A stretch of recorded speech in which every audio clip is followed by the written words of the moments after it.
سلامونه. ویل کېږي چې د پښتنو خلاف مختلف سازشونه خورېدو چې د پښتون قوم به څنګه قبضه کوو، د دې په اقتصادیاتو باندې څنګه قبضه وکړو، په دې حکومت څنګه کوو، د دې معاشیات او اقتصادیات څنګه زموږ په کنټرول کې راشي.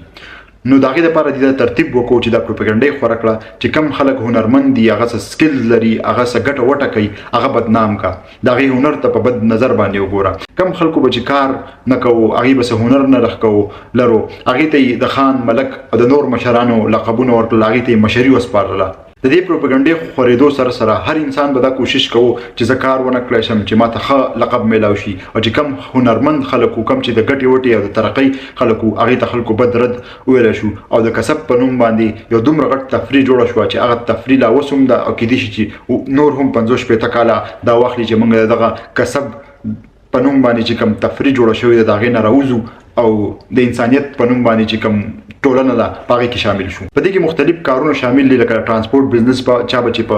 خرو او په اسانو باندې کوو، هغې ته به یې پراچه وویل، چا به چې د بیوټیشن کم کارونه دي هغې به یې کول، هغې ته یې نایي وویل، چا به چې د سنګینګ انډسټري سره تعلق و هغې ته یې ډمان وویل، چا به چې د اګریکلچر د انډسټري سره تعلق و هغې ته به یې دهقان وویل، چا به چې د قالینونو او د انجینیرینګ د انډسټري سره تعلق ساتو هغه ته یې جولا وویل، او دغه رنګې چې چا به د پیزارونو د انډسټري سره تعلق ساتو هغه ته یې موچي یا چامیار وویل. او په دې رنګه نور هم ډېر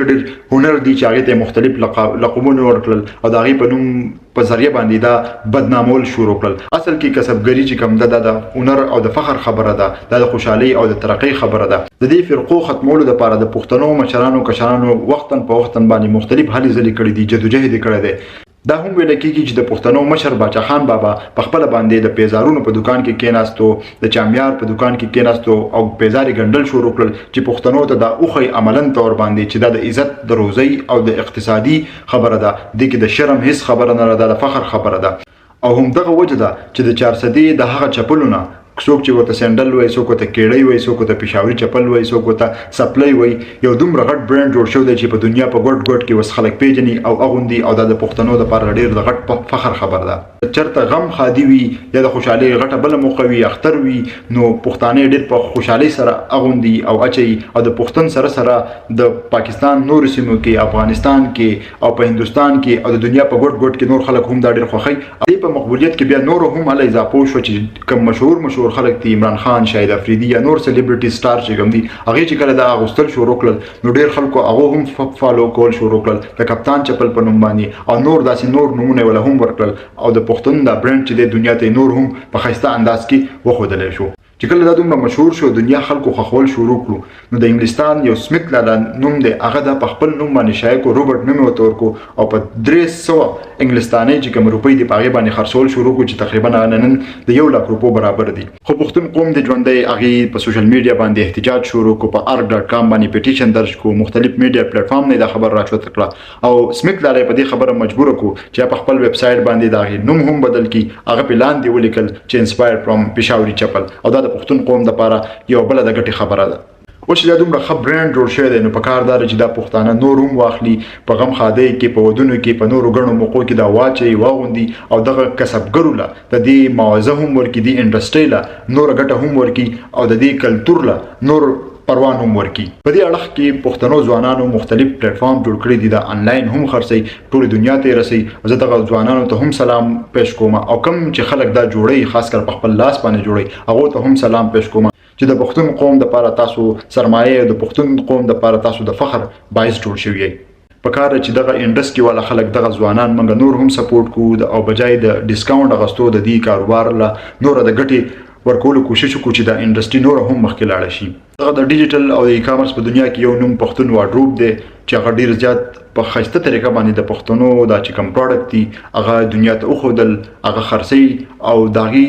ډېر غټ غټ سلیبریټیز چې کوم دي هم د دې نه د پښتنو دا پروډکټ اخلي، او د ډېر فخر سره په خپل سوشل میډیا پلیټفارم باندې بیا شایع کوي هم. دا هم د پښتنو دپاره ډېره زیاته ګټوره خبره ده. د پښتون واډروب نوم ما ځکه واخیستو چې دا په هغه ټایم کې شروع شوی دی چې نور داسې پلیټفارم ونو چې د پښتنو پروډکټ یې دنیا باندې خرڅ کړی وی، هغې ته یې ښودلی وی. د 8م 9م یا 10م ماشومو چې راپاڅېدو د نن 10-12 کاله مخکې، او دا کار یې شروع کړو، او په دومره ښایسته انداز باندې دې لیول ته راوستو چې اوس نور ډېر خلک یې انسپایر کړي دي، او هغه هم دې کار ته ګوتې اچولي دي، او دنیا باندې آنلاین توګه باندې دا شیزونه خرڅوي او په هغې ته د پښتنو وطن ته نوره ګټه راوړي. د پښتون هډوک نه ما په خپله هم ټایم په ټایم سودا کړې ده او تاسو ته هم وایم چې تاسو ته سودا وکړئ، بیا وګورئ چې دې کې ښه څه دي بد څه دي. د نورو نه هم وکړئ، ښه او بد پکې وګورئ. که ښه پکې نو ټولې دنیا ته ووایئ، که بد پکې نو هغو ته ووایئ چې هغه خپل دا کوالټي نوره هم بهتر کړي. د هغې وجه دا ده چې دا دغه کسبګرو بیا د هغې ورپسې دغه انډسټري سره نور خلک چې کوم تعلق ساتي او د دې ځوانانو د روزګار او زموږ د قوم د فخر او د ګټې خبره ده. او د دې انډسټري کې چې څومره خلک شامل دي هغې ته صرف زما یو دا خواست دی چې کله هم تاسو په آنلاین دنیا کې دا شیزونه خرڅوئ نو د یو خبره ډېر غټ خیال وساتئ چې کوم شیزونه تاسو هلته کې ولیکئ پکار ده چې ستاسو په هغه پروډکټ کې په هغه چپلو کې هغه شیز بیا موجود وي. که تاسو وایئ چې سرمند ده نو سرمند دی، که تلی چې کوم دی د ټیر دی نو ټیر دی، یا